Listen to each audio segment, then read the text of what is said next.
اب اس میں نوٹ کیجئے کہ اس وقت کی فضا ہے کیا. عالم اسلام میں سے عالم عرب ان کے شکنجے میں جا چکا.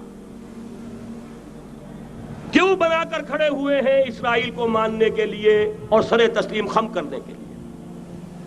انہیں بلا کر میڈرڈ میں پیش کیا گیا یہودیوں کے سامنے کہ تم جن کے ساتھ ایک ٹیبل پر بیٹھنے کو تیار نہیں تھے، میڈرڈ میں آؤ اپنا قبرستان دیکھو.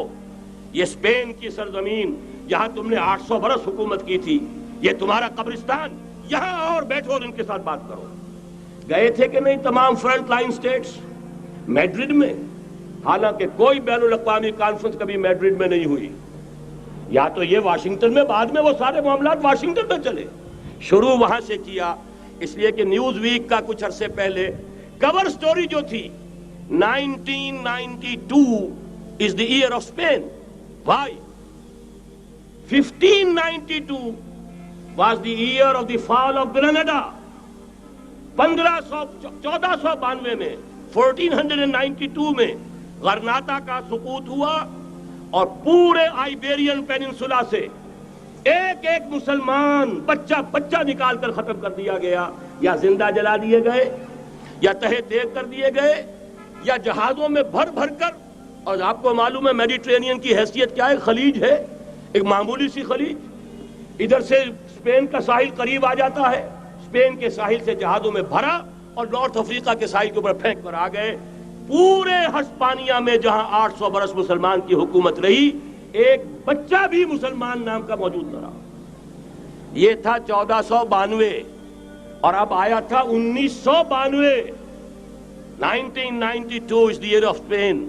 اسی لیے ورلڈ اولمپکس رکھے گئے، وہاں دلہن کی طرح سجایا گیا ہسپانیہ کو اور بلایا گیا، طلب کیا گیا، سمن کیا گیا تمام دول عرب کو، آؤ یہاں بیٹھو اور یہاں بیٹھ کر اپنے ان یہودی دشمنوں کے ساتھ مصالحت کی بات شروع کرو.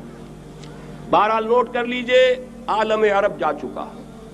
کوئی دن کی بات ہے، میں سنسنی پیدا نہیں کرنا چاہتا، لیکن حالات اور واقعات سے نگاہیں بند کرنا بھی کوئی دانشمندی کی بات نہیں ہے. یہ ایودھیا کی مسجد شہید کی گئی، ابھی یہ ایک بہت بڑا مزار جو ہے شہید کیا گیا، اور اس کے ساتھ کئی مسجدیں شہید کی گئی. یہ سب کیا ہے؟ یہ مسلمانوں کی نفس دیکھی جا رہی ہے کہ کوئی غیرت اور حمیت نام کی کوئی شے باقی ہے. جیسے علامہ اقبال نے وہ نظم لکھی تھی عبد القادر روہیلا بڑا ظالم جفاجو کینہ پرور تھا، لیکن یہ کہ اس نے جو ایک ٹیسٹ لیا تھا کہ وہ جو عورتیں ہیں تیموری خاندان کی، ان میں کوئی رمق رہ گئی ہے؟ معلوم ہوا کہ نہیں، کہ غیرت نام تھا جس کا گئی تیمور کے گھر سے، ختم، غیرت نکل گئی. اسی طرح ایودھیا کی مسجد، اب چرار شریف، اور یہ کوئی دن کی بات ہے کہ اب مسجد اقصیٰ کا نمبر آیا کہ آیا. اس کے لیے پوری تیاریاں ہو چکی ہیں. یروشلم کا مشرقی حصہ خالی کرایا جا چکا ہے، اس کے اندر اب پورا تسلط یہودی کر رہے ہیں. یہاں تک کہ آپ کے یاسر عرفات صاحب نے بھی کچھ نہ کچھ جو ہے احتجاج کی بات کی ہے، حالانکہ اب تک ہر بات مان کر منقار زیر پر تھا. لیکن یہ کہ ایک وقت آتا ہے آخر کار اسے بھی کچھ بولنا پڑ گیا ہے. لیکن یہودی اب پیچھے قدم ہٹانے والا نہیں ہے. ان کا تھرڈ ٹیمپل، تیسری مرتبہ ہیکل سلیمانی تعمیر ہونا ہے. نوٹ کر لیجئے، ان کے لیے وہ وہی کچھ ہے جو ہمارے لیے کعبہ ہے. ان کے لیے ہیکل سلیمانی بالکل وہی حیثیت رکھتا ہے جو ہمارے لیے کعبہ. وہ ہیکل سلیمانی ایک مرتبہ پہلے نبوکدنضر کے ہاتھوں مسمار ہوا، پھر سن 70 عیسوی میں ٹائٹس کے ہاتھوں مسمار ہوا. سن 70 کے بعد آج 1995 میں کتنے برس ہو گئے؟ پورے 1925 برس ہو گئے کہ ان کا کعبہ زمین بوس پڑا ہوا ہے. اب تک تو ان کا بس نہیں تھا، اب تو بس ہے کہ نہیں؟ اب ان کی حکومت ہے کہ نہیں؟ اب شاہ حسن ہو چاہے شاہ حسین، ان کے نوکر اور چاکر ہیں یا نہیں؟ اب انہیں ڈر کس کا ہے؟